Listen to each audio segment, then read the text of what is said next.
स्वर्गीय महान परमेश्वर, आपकी इकलौता बेटा हमें उद्धार करते यीशु के नाम से आपके सम्मुख में आपकी पवित्र वचन के लिए हम आते हैं। खुदावन, मुझसे हमसे बातचीत कर।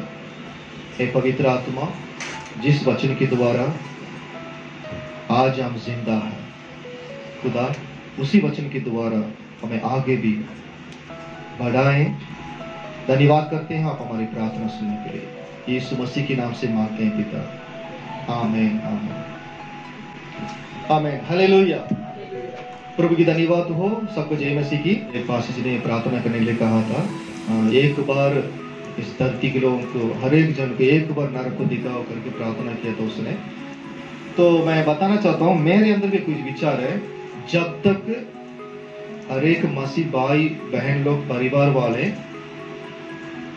अपना काम धंधा छोड़कर, अपनी संसारिक सारा त्योहार छोड़कर, संसारिक अपना फंक्शन प्रोग्राम सारा छोड़कर, जब तक संडे के लिए परमेश्वर विश्राम दिन पहला स्थान देकर उन लोग प्रार्थना में ना आएंगे, तब तक इस देश में विदारी नहीं होगा। आज यहूदी लोगों के बारे में बात कर रहे हैं। वो परमेश्वर के विश्राम दिन, जो शनिवार जो है, वो कोई भी काम नहीं करते। एक गाड़ी भी आपका सड़क में नहीं दिखेगा। तो शब्द के दिन में एक गाड़ी भी आप सड़क में नहीं देख सकते हैं। कोई दुकान के लिए भी नहीं जाएंगे, दुकान भी नहीं खुले रहेगा। वो शुक्रवार दिन में ही, शुक्रवार शाम को 6 बजे से शब्द का दिन शुरू होती है, शनिवार शाम को 6 बजे तक खत्म होता है। शब्द का दिन या विश्राम दिन वही है उनका। तो दुकान सारा बंद हो जाती है। तो शुक्रवार दिन में ही उन लोग क्या करते हैं, जो भी चाहिए वो पहले ही लेके रखते हैं, क्योंकि दुकान कोई कुछ कहीं नहीं होगा। तो इसलिए अभी तक वो आशीषित देश है, जो पहले से जो परमेश्वर के वचन के द्वारा वो लोग पाए हुए हैं। और आज भी बहुत गवाह है उनके द्वारा। बहुत सारे देश लोग उसके बारे में गवाह बताते हैं। तो हमारे जीवन परिवार के लिए तब पूरी तरह से परमेश्वर का आशीष लागू होगा जब हम पवित्र दिन में परमेश्वर के लिए पहला स्थान देकर उस संगति में भाग लेंगे। हालेलुया। कर्जा है, मालिक नहीं छुट्टी दे रहे हैं, इसलिए प्रभु यीशु मसीह ने एक जगह में कहा, जो प्रभु यीशु मसीह चंगाई दे दिया था एक जो कुंभड़ स्त्री को, है ना, और एक और लकवा को चंगाई कर दिया। कब? सत्य के दिन में।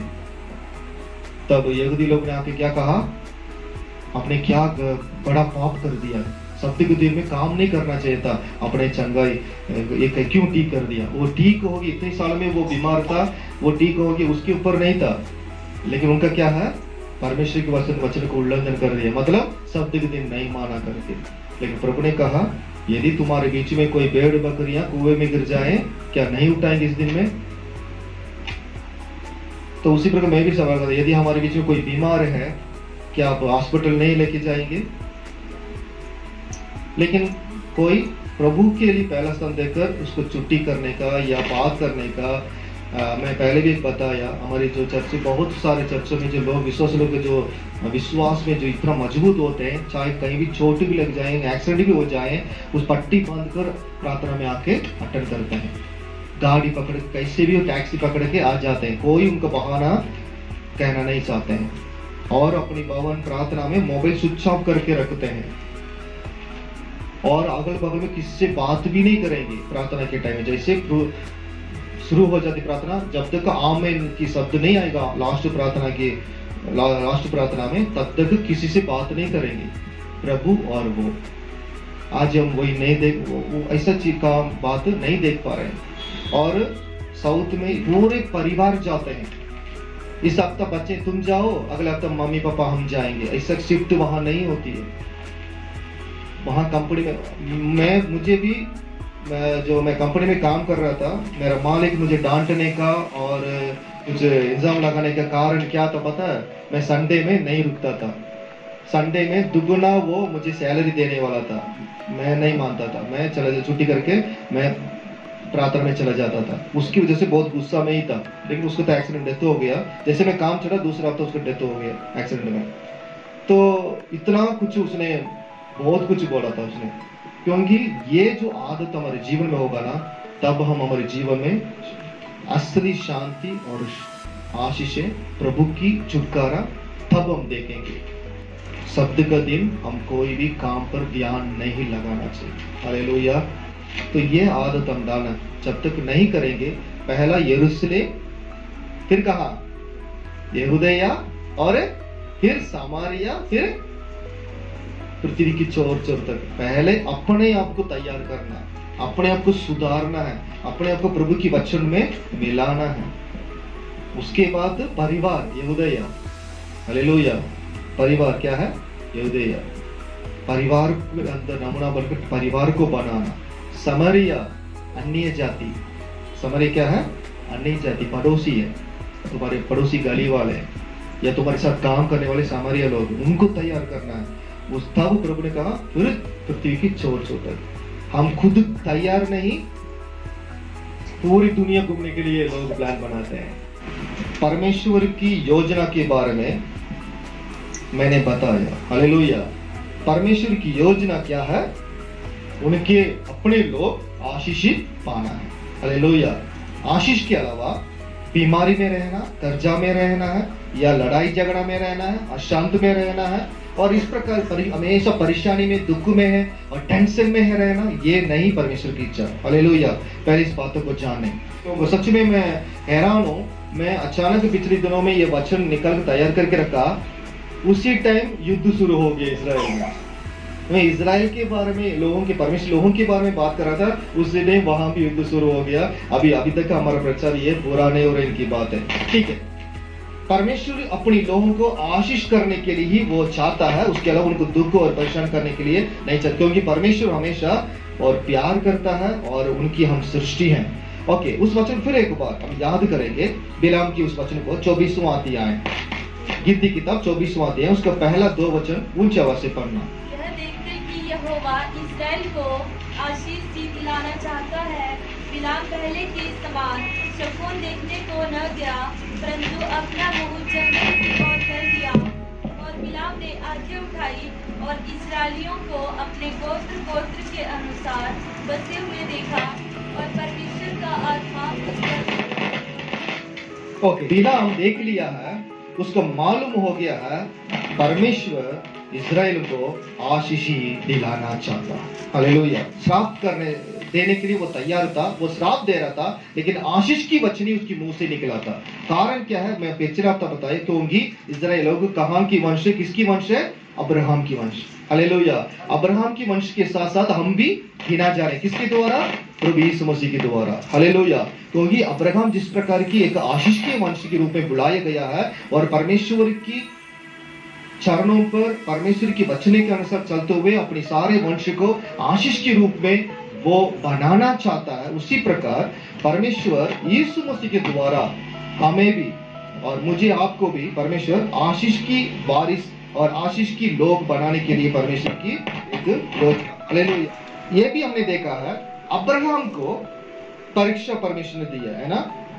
इसके बारे में क्या आपको याद है? आपको उस वचन को परमेश्वर अब्राहम को 12 अध्याय में, उत्पत्ति की 12 अध्याय में वायदा वचन तो दे दिया है, परमेश्वर भी आशीष करने लगा, लेकिन उसकी वायदा वचन के अनुसार आशीष जो है पूरी तरह से उसके ऊपर लागू नहीं हुआ। लागू होने के लिए एक घटना प्रभु एक समय रखा था, जब बेटा एक बालक बन गया, बेटा पैदा होकर ईसा के छोटा लड़का बन गया है।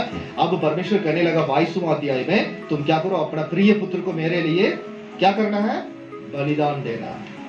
तो वहां से हम देख रहे हैं, वहां अब्राहम परमेश्वर की आज्ञा को पालन किया है और मान लिया है, और विश्वास के साथ वो उस पहाड़ की ओर से जाकर बेटा को बलि चढ़ाने के लिए वो अपने हाथों को उठा, लेकिन परमेश्वर वहां उसको रोककर उसको परमेश्वर अपनी वायदा को पूरा करने के लिए वहां फिर एक बार एक निश्चयता उसके जीवन में और वायदा वचन दिया है। वो परमेश्वर अब्राहम को आशीष करने के लिए उसकी लाइफ में एक परीक्षा आया है, परीक्षा को अनुमति किया है। उस परीक्षा को उसने जीता है विश्वास के साथ। उसके बाद वो विश्वासियों की पिता ठहर चुका था। हालेलुया। अभी उसी प्रकार जो भी लोग इस समय में अब पापों को छोड़कर, मूर्ति पूजा छोड़कर, इंसानी की सारी परंपरा और सारी उनकी जो रीति रिवाज जो चीज होती है, जो मूर्ति पूजा के साथ मिले होती है, वो सारी चीज को छोड़कर परमेश्वर वचन के अनुसार उनकी बुलाहट को समझ के जो लोग निकलते हैं अपने परिवार से, अपनी जातियों से और अपनी कुटुंबियों से, अपने नगर गांव से निकलते हैं, मतलब प्रभु के लिए जो निकलते हैं, अब्राहम की तरह वे भी आशीष पाएंगे। हालेलुया।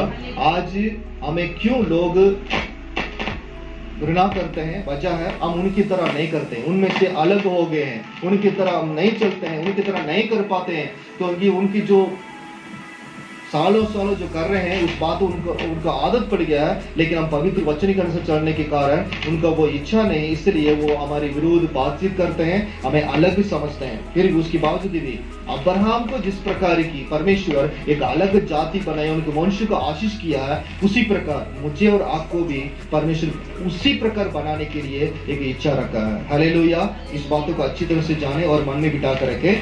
जब तक परीक्षा नहीं हुआ अब्राहम के जीवन में, तब तक वो उस वंश की जो उसकी वंश आशीष पाने के लिए उसके जीवन में काम परमेश्वर का जो लागू नहीं हुआ था। हालेलुया।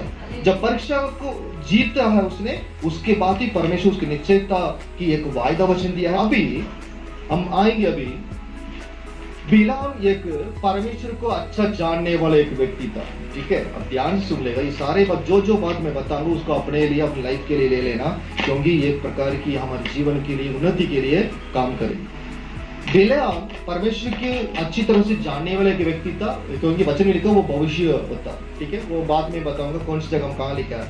एक भविष्य होता है, मैं पिछले दिनों में कहा एक जादू टोने वाला है ना, काला जादू करने वाले जैसे लोग इंडिया में होते हैं। ये शब्द में इसलिए यूज किया क्योंकि अभी उसका 5वां वचन पढ़ना, कौन सा 22वां अध्याय गिनती की किताब, सही 23वां अध्याय, उसका 5वां वचन पढ़ना। अभी वहां क्या लिखा है?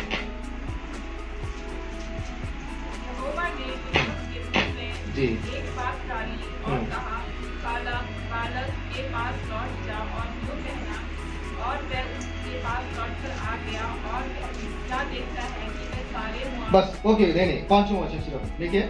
वहां परमेश्वर बिलाम से क्या कहा? देखो एक बात डाली, क्या बात? उसकी मुंह में एक बात डाल दिया। किसकी मुंह में? बिलाम जो भविष्य होता था, क्योंकि इजराइल लोगों को श्राप देना है, उसके लिए शत्रु जो बालाक राजा, ठीक है, उसने क्या षड्यंत्र बनाया? पहले मैं लोगों को श्राप देकर उनको कमजोर करूंगा, उसके बाद उनके ऊपर चढ़ाई करके उनको मैं खत्म करूंगा। यही था बालाक राजा की योजना। उसी के अनुसार अभी श्राप कौन देगा? बालक देने से नहीं होगा।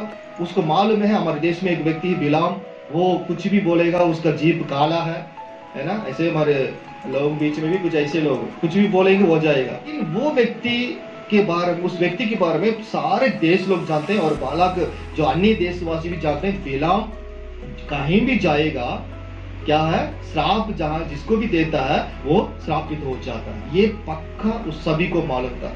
अभी इजराइल लोगों को कमजोर करने के लिए कोई रास्ता नहीं था उनको ऊपर, क्योंकि वो पहले से भरा हुआ एक परिस्थिति में था। क्यों? क्योंकि उन लोग गिनती में बहुत है और ताकतवर है। ये दोनों चीज उसने देख चुका है। गिनती में कितना है? बहुत लोग, क्योंकि मूसा भी था, मूसा के द्वारा ही वहां आए थे लोग। गिनती में उन लोग बहुत है, ज्यादा है और अच्छा ताकतवर भी है, इसलिए उनको सामना नहीं कर पाएंगे। ये सोचकर उसने बिलाम को बुलवाया, ठीक है। अब बिलाम के अंदर परमेश्वर उसके मुंह के अंदर एक वचन डाला। कौन सा वचन? उसमें क्या लिखा है?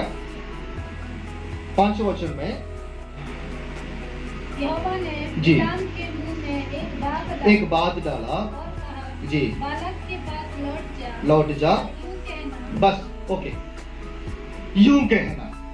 तुम क्या करना? बालक के पास लौट जाओ, लेकिन यूं कहना, ठीक है। यूं कहना मतलब क्या है?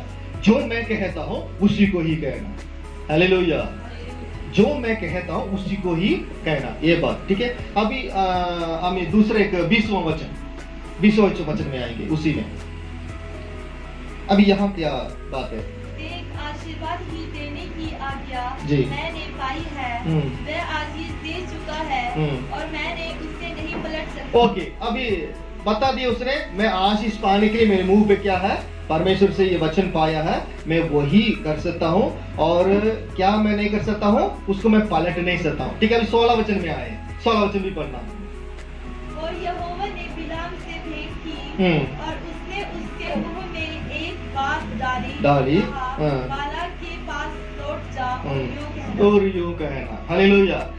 तो प्रभु की वचन भविष्यवक्ता का काम क्या है, जो परमेश्वर कहता है उसी को ही कहना।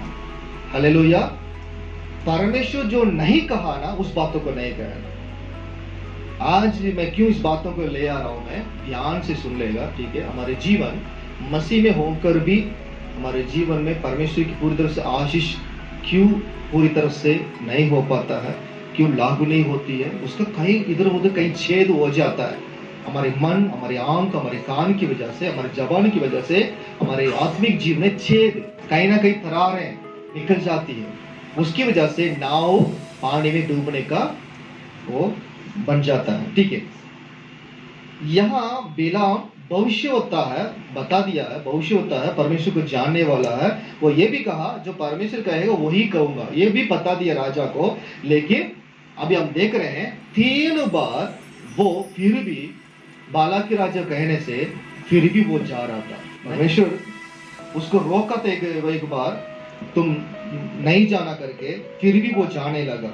और 2 बार जाने के बाद दूसरी बार वो जा रहा था, तब जिस गधे डांकी के ऊपर, ठीक है, जा रहा था, वो क्या करने लगी, वो बात करने लगी। क्योंकि इंसान जो परमेश्वर की बात नहीं मानता है, कई बार जानवर की द्वारा भी परमेश्वर चेतावनी देना पड़ता है। वह इस व्यक्ति को जीवन में चेतावनी देने के लिए उसकी नजर में स्वर्गदूत नहीं दिखाई दे रहा है, लेकिन उस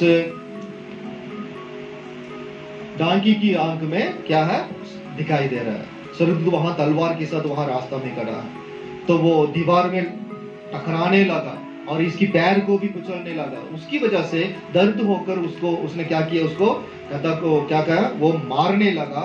और वो उसके बाद वो मुंह खोल के बात करने लगी, मुझे क्यों मारते हो, दिखाई नहीं देता है, स्वर्गदूत खड़ा है। तब उसकी आंख खोली, तब देखा स्वर्गदूत वहां खड़ा था। क्योंकि परमेश्वर मना करने के बावजूद भी वो गया। क्यों गया, वजह क्या है, वहां वचन में राजा एक शब्द कहा था, उस शब्द को उसने पकड़ लिया। उसको 17 वचन 22वां अध्याय 17 वचन में उस राजा ने क्या कह के उसको बुलवाया, क्योंकि मैं निश्चय तेरी बड़ी प्रतिष्ठा करूंगा और जो कुछ तू मुझसे कहे वही मैं करूंगा। इसलिए आ और उन लोगों को मेरे निमित्त साथ दे। मेरे निमित्त, अन्य जाति राजा शत्रु जो बता रहा है, मेरे कारण तुम, मेरे निमित्त तुम क्या करना पड़ेगा, अभी उन इस्राएलियों को श्राप देना पड़ेगा। क्यों, इसलिए मैं तुम्हारे लिए क्या करूंगा, तुम्हारे नाम को क्या करूंगा, मैं निश्चय तुम्हारी तेरी बड़ी प्रतिष्ठा करूंगा। प्रतिष्ठा मतलब क्या है, लोगों के सामने फेमस कराने का। उसको बहुत सारे मतलब प्रतिष्ठा का मतलब जैसे घोड़े में या रथ में बिठाकर पूरे शहर में जो बहुनी ले आते हैं, है ना, वही काम है। उस प्रकार ही पूरे मेरे देश में तुम्हें प्रतिष्ठा करूंगा। और लिखा है, जो कुछ भी तू मुझसे कहे हुए वही मैं करूंगा। यहां तक तुम राजा उसके नीचे आ गया है कि जो तुम कहोगे वो ही मैं करूंगा। इतना बड़ा राजा उसकी महिमा को प्रतिष्ठा करने के लिए भी कह दिया, साथ साथ जो वो कहेगा भविष्यता उसी के अनुसार करने के लिए अपने जीवन को, मन को ठान लिया। देखो, ये बात उसको लाइफ में पहली बार मिला।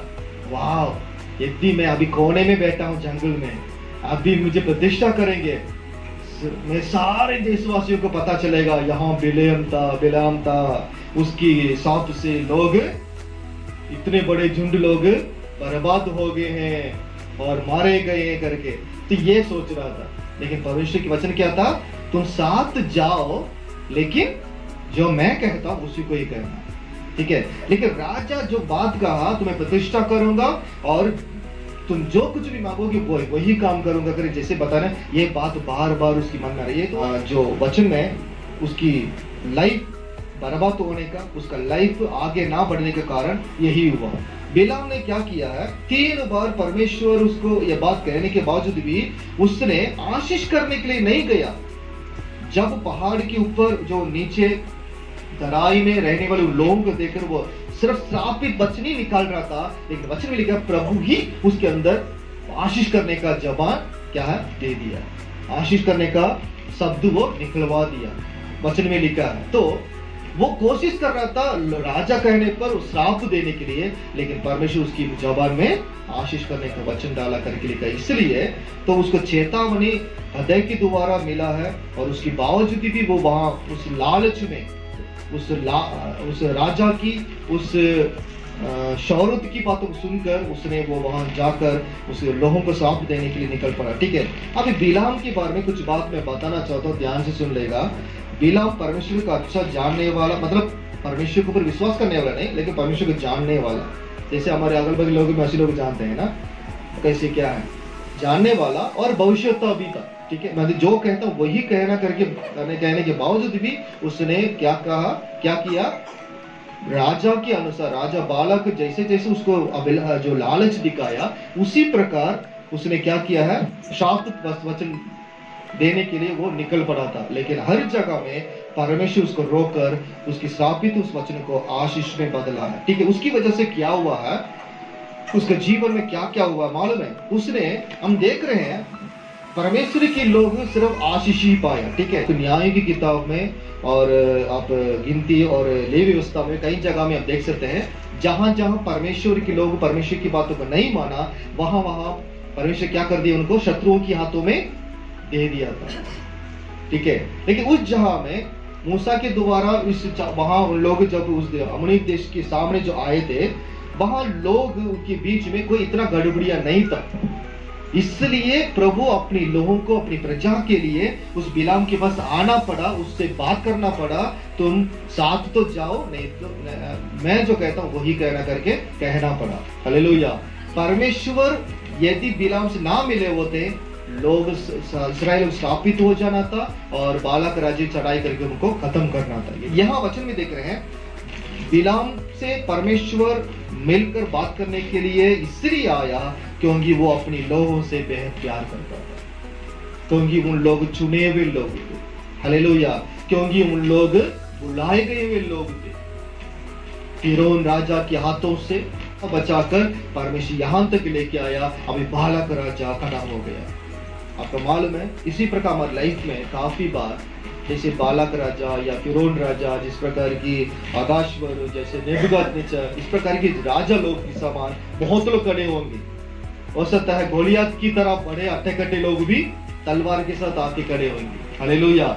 लेकिन ये एक छोटा सा पत्थर काफी है परमेश्वर के लोगों के लिए। Hallelujah, hallelujah. दाऊद एक ही पत्थर से उस गोलियत को मार गिराया, तो कैसे छोड़ेगा श्राप होने के लिए। हालेलुया। मुझे आपको परमेश्वर यदि बुलाया है, अपने बेटा और बेटी बना दिया है, बपतिस्मा लेने के लिए परमेश्वर हमें अनुग्रह किया है, उनकी जीवन की किताब में हमारा नाम लिखा गया है, वो कैसा हमें छोड़ेगा, त्यागेगा, हम शत्रुओं के हाथों में गिर जाए। हालेलुया। तो यहाँ परमेश्वर का प्रेम को प्रकट होता है कि बिलाम से बात करने की वजह क्या है, वो परमेश्वर अपने लोगों से बेहद प्यार करता था। हालेलुया। क्योंकि अपने लिए उसको बचाकर लेके आया। हम सबको परमेश्वर इसी प्रकार पापों से, गंदगी, उस अंधकार की वश में से और बहुतों प्रकार की जो बंधन से परमेश्वर इसे छुड़ाकर अपनी नाम की निमित्त हम सबको बेटा और बेटी बनाकर रखा। हालेलुया। हमें कैसा प्रभु त्याग देगा। तो यहाँ बिलाम इस वचन को ध्यान से सुने, वो परमेश्वर की बातों, परमेश्वर बात कर रहा था, परमेश्वर की बातों को भी जान लिया है, सुन लिया है, और लेकिन इतनी उसके साथ एक बड़ा दुर्घटना हुआ। कौन सा दुर्घटना मालूम है? 31वां अध्याय निकाले, 8वां वचन, गिनती किताब 31वां अध्याय उसका 8वां वचन। और दूसरे जूझे हुओं को छोड़ उन्होंने एबी, रेकेब, सूर, हूर और रेबा नामक मिद्यान के 5 राजाओं को घात किया, और बोर के पुत्र बिलाम को भी उन्होंने तलवार से घात किया। बस क्या किया है? किसको तलवार से घात किया? जो भविष्य होता था, बिलाम। परमेश्वर की आवाज सुनने वाला था, है? परमेश्वर की अच्छा समझ था उसका, परमेश्वर लोगों को आशीष करना ही परमेश्वर की इच्छा करके मालूम था, लेकिन यहाँ उसको घात किया गया, उसको मर्डर किया गया, गला काट कर। किसके साथ है? एक परमेश्वर को जानने वाला व्यक्ति किसके साथ मर्डर किया गया, मारा गया है? क्या क्या नाम लिखा है? राजाओं का नाम है। ये सारे देशवासी कौन पता है? जो मिदानी जो राजा लोग हैं, इन लोग हैं तो राजा बालाक के साथ देकर इन इजराइल के खिलाफ उन लोग चढ़ाई करते थे। अभी हम देख रहे हैं इजराइल की परमेश्वर जी यहोवा उनने क्या किया है, उन सभी को उस युद्ध में, येबी को, रेकेम को, सूर की राजा और हूर और रेबा नामक मिदान के 5 राजाओं को घात किया। उसके पहले परमेश्वर की आशीष जो अपने लोगों के लिए किस प्रकार का, वो उसने किस प्रकार की आशीष की वचन कहा, उस वचन को फिर थोड़ा ध्यान देंगे, उसके बाद बिलाम की कहानी में आएंगे। ओके, 23वां अध्याय उसका 23वां वचन और 12 वचन भी पढ़ना और 23वां वचन भी पढ़ना।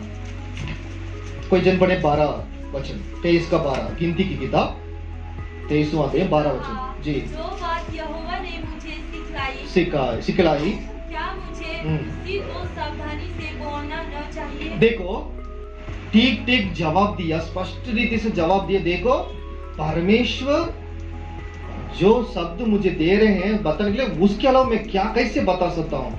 वही मैं बता सकता हूँ, उसके मैं पलट नहीं सकता हूँ। यहाँ तक उसके एक निश्चयता था कि परमेश्वर ही मुझसे बात कर रहा है, परमेश्वर चाहता है इजराइल लोगों को, मतलब अपने लोगों को आशीष ही दिलाना चाहता है। सब कुछ मालूम है, पूरा पता, पूरा बाइबल के ज्ञान है कि विश्वासी पासवान लोग जैसा आजकल की बड़े बड़े पास लोग, बड़े बड़े विश्वास लोग, काफी समय लंबी उम्र के विश्वास लोग होते हैं, उनकी समान है।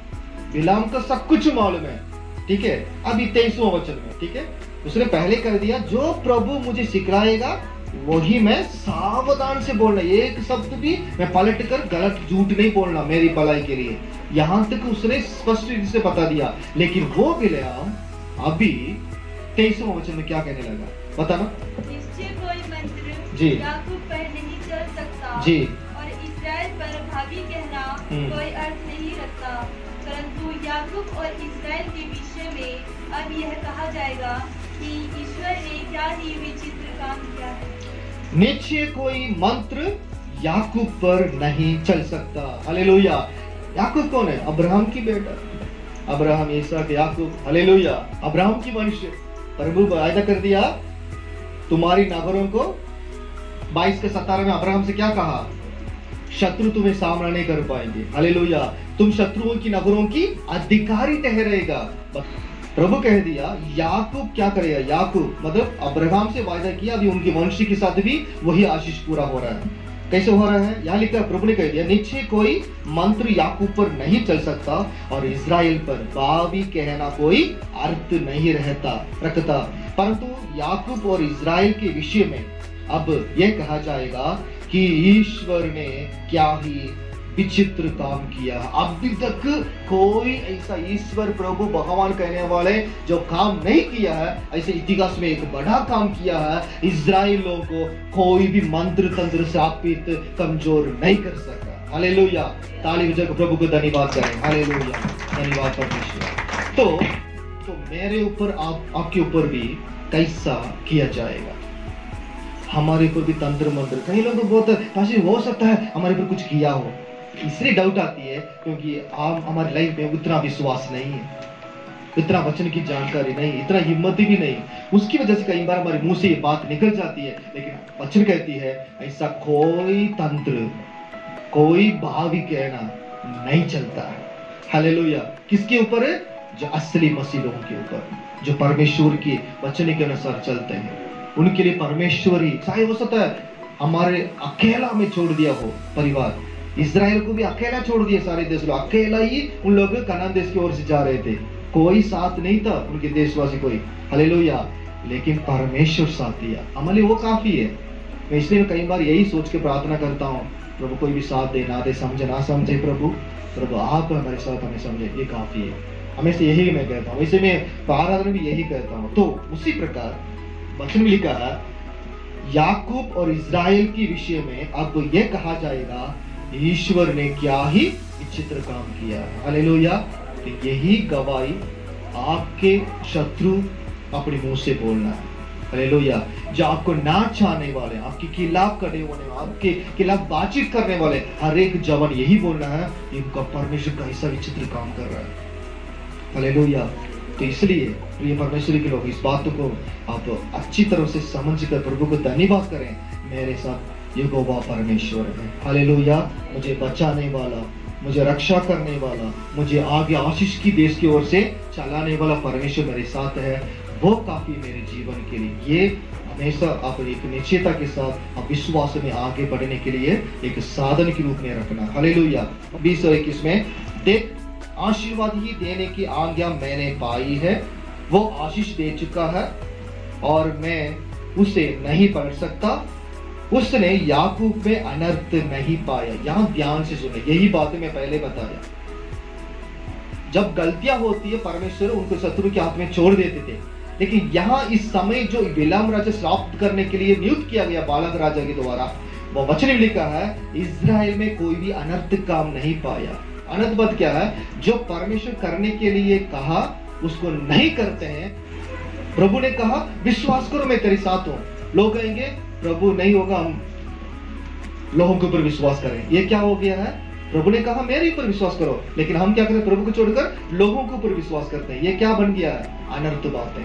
और जो प्रभु ने कहा ये सारे चीज काम छोड़ दो, लेकिन हम उसको क्या करें? उसी को ही करेंगे। क्या हुआ? अनर्थ काम है, परमेश्वर की खिलाफ है, परमेश्वर की पवित्रता के खिलाफ है, उनके वचन की उल्लंघन है। हालेलुया। तो इसलिए यह वचन में साफ साफ लिखा है, क्यों बिलाम की बात आशीष में बदला श्राप है?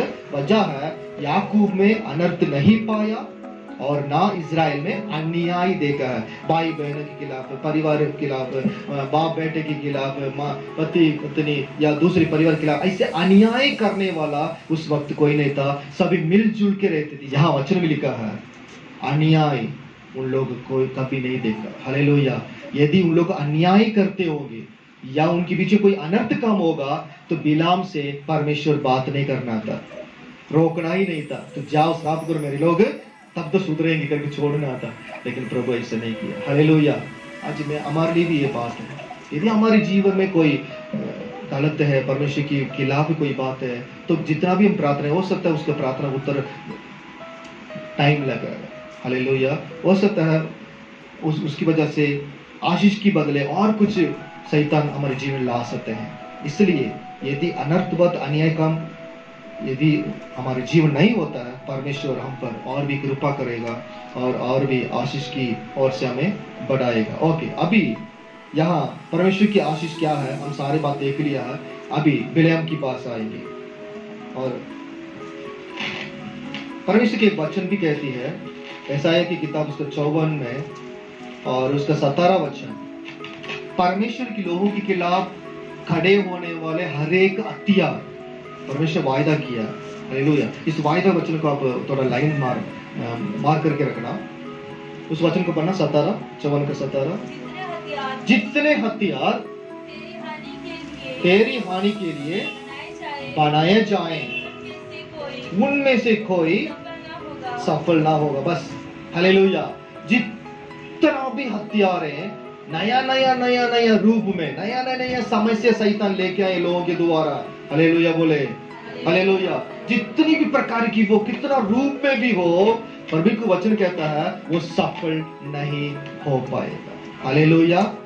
इसलिए मैं पिछले हफ्ता कहा, प्रभु यीशु मसीह जो कलीसिया बना रहे हैं, उस कलीसिया के ऊपर कोई भी अधोलोक प्रबल नहीं कर पाएगी। हालेलुया।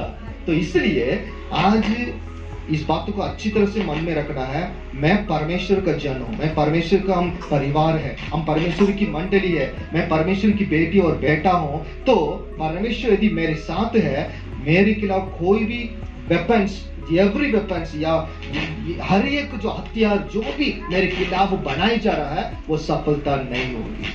बोले हालेलुया। इस बात को अच्छे ध्यान रखें। वेपन तब होती है जब हम आशीष को रोकने का, आशीष को नुकसान पहुंचाने का। हालेलुया।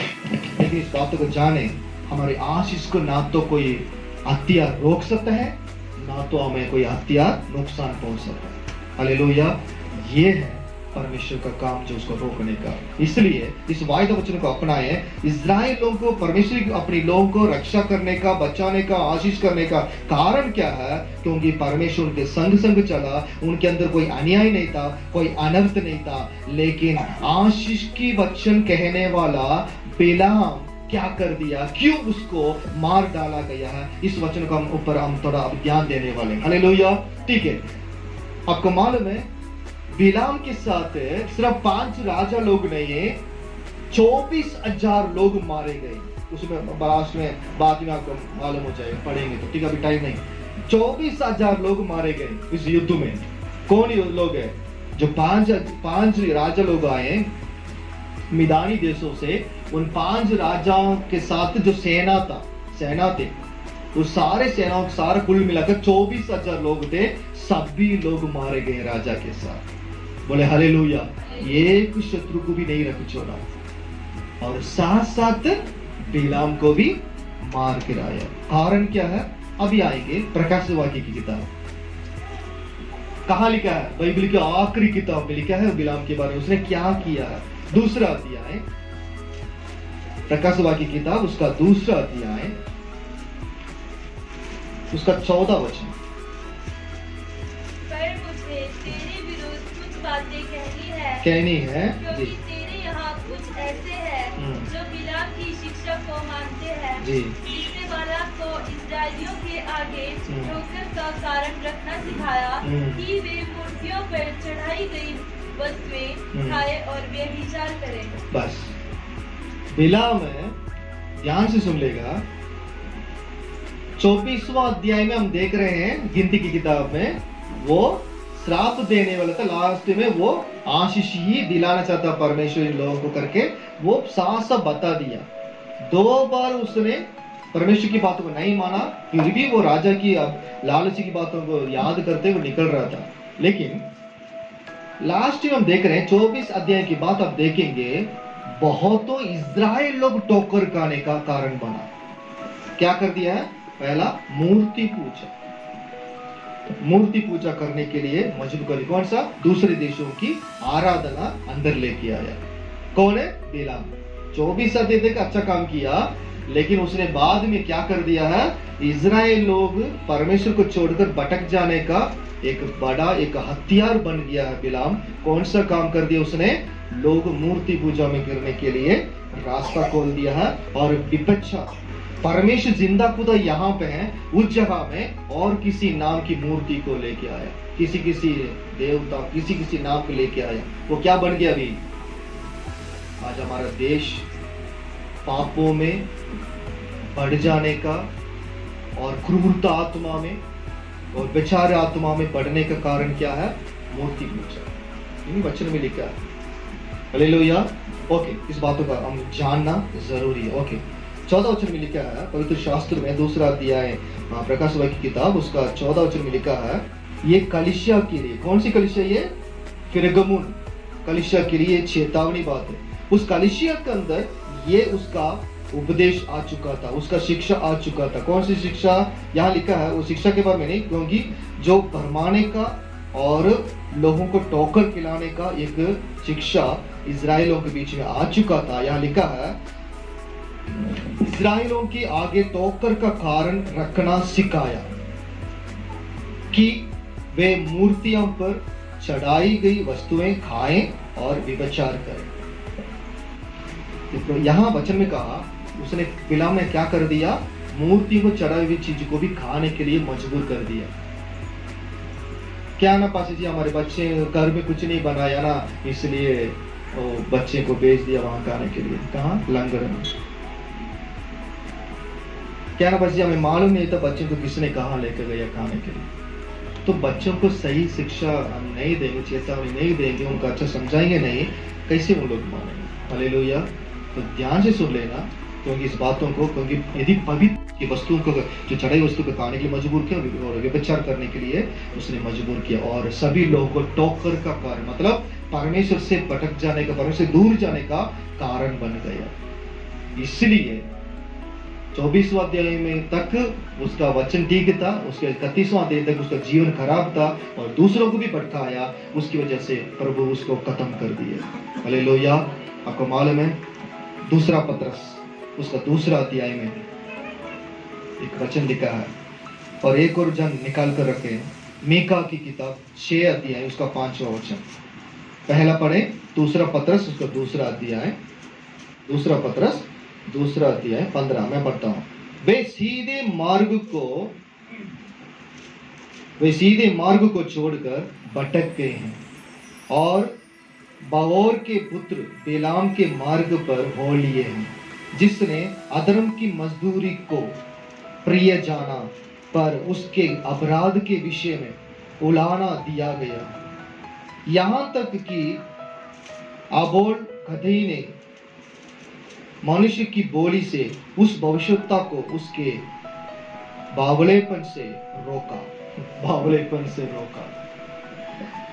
कितना एक जानवर की तरह बात करके उसकी जो पागलपन को समझाना पड़ा। तो यहाँ वचन में लिखा है अधर्म की मार्ग में लेके गया वो कौन? बिलाम। और यहाँ लिखा है सीधे मार्ग छोड़कर भटक गए।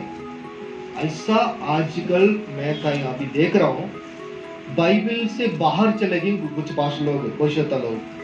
परमेश्वर भविष्यवाणी की वचन दिया है, एक लिमिट रखा है, उसमें एक सीमा है, उस सीमा को पार करके कुछ भविष्यवक्ता लोग पूरे मीडिया में फेमस हो रहे हैं। आज लोग उसी बात को देखकर वहां भाग रहे हैं।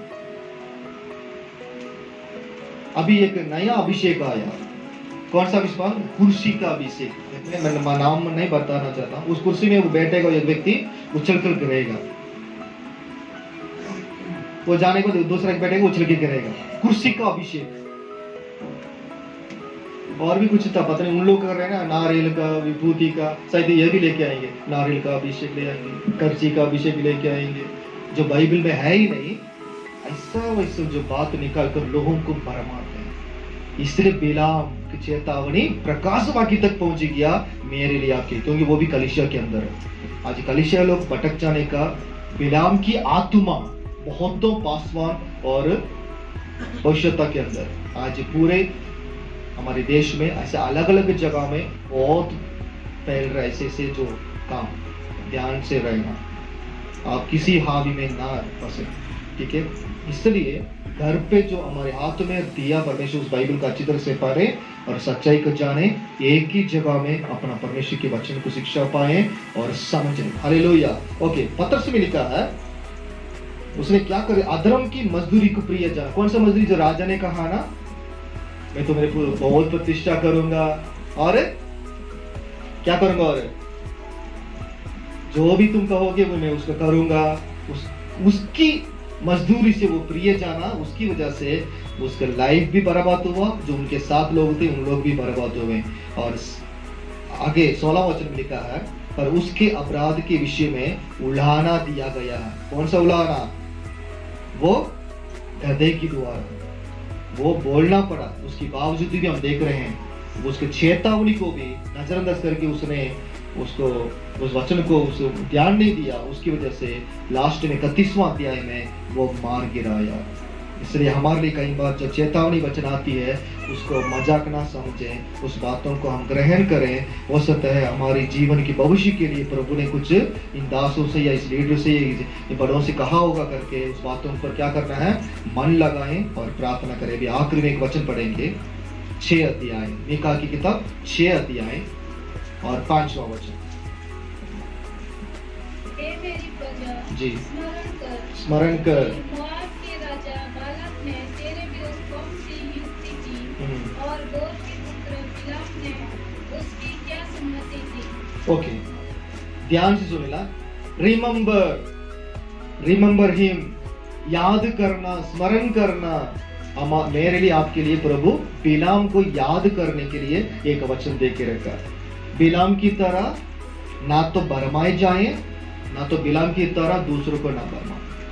ओके, यहाँ 6 वचन में लिखा है, ओके सॉरी 5 में क्या करना है हम? हे मेरी प्रजा, स्मरण कर कि मोआब के राजा बालाक ने तेरे विरुद्ध कौन सी युक्ति की और बोर के पुत्र बिलाम ने उसकी क्या सम्मति दी, और सित्तीम से गिलगाल तक की बातें का स्मरण कर जिससे तू यहोवा के धर्म के काम समझ सके। हालेलुया। इसलिए प्रकाश वाक्य की किताब लिखा है, परमेश्वर तो धर्म काम करने वाला, धार्मिकता की काम करने वाला, धार्मिकता की बातों के ऊपर विचार करने वाला और सोचने वाला और देखने वाला। यदि उसमें अधर्म पाएगा या अनर्थ काम पाएगा, प्रभु हमें छोड़ सकता है। हालेलुया। पुराने नियम में इस प्रकार की, लेकिन नया नियम में प्रभु यीशु मसीह मेरे लिए आपके लिए बलिदान अपने आप को देने की वजह से आज जितना भी गलतियां करते हैं, बिलाम की तरह जानबूझकर भी कोई बात हमारे जीवन में हो जाती है, उसके बावजूद भी प्रभु हम पर कृपा करता है, दया करता है।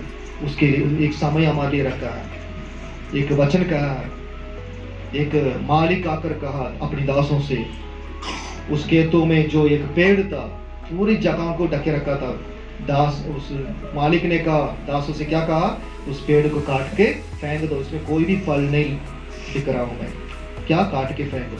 लेकिन दास ने कहा, नहीं मालिक, हम इस साल भी देखेंगे, इस साल में भी उसको मैं अच्छा मेहनत करूंगा और अच्छा मैं गाद डालूंगा और खुदाई करूंगा, और उसके बाद देखते हैं इस साल में भी वो फल नहीं देगा तो उसके बाद क्या करेंगे, उसको काट कर आग में झोंक देंगे। तो उसी प्रकार प्रभु की बलिदान से, प्रभु यीशु की कृपा से मैं और आप परमेश्वर की उस क्रोध और उसी विनाश से हम अभी तक बच के रहते हैं। मैं क्यों हम सबको मिलाया, अभी तक हमें मालूम नहीं है परमेश्वर कितना वो जलन करने वाला परमेश्वर है और प्रभु यीशु मसीह कितना दयालु परमेश्वर है। इस दोनों बातों को जानना चाहिए। यदि पुराने नियम में जाएंगे, वहां देख सकते हैं प्रभु तो दयालु है, अनुग्रहकारी, विलंब से कोप करने वाला, वचन में लिखा है। उसके बावजूद भी एक लिमिट समय होता है, उस समय में परमेश्वर अपने गुस्सा को दिखाना पड़ता है।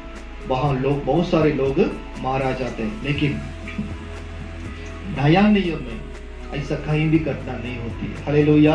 वो बार बार अनुग्रह करता है, बार बार कृपा करता है, बार बार हम पर तरस खाता है।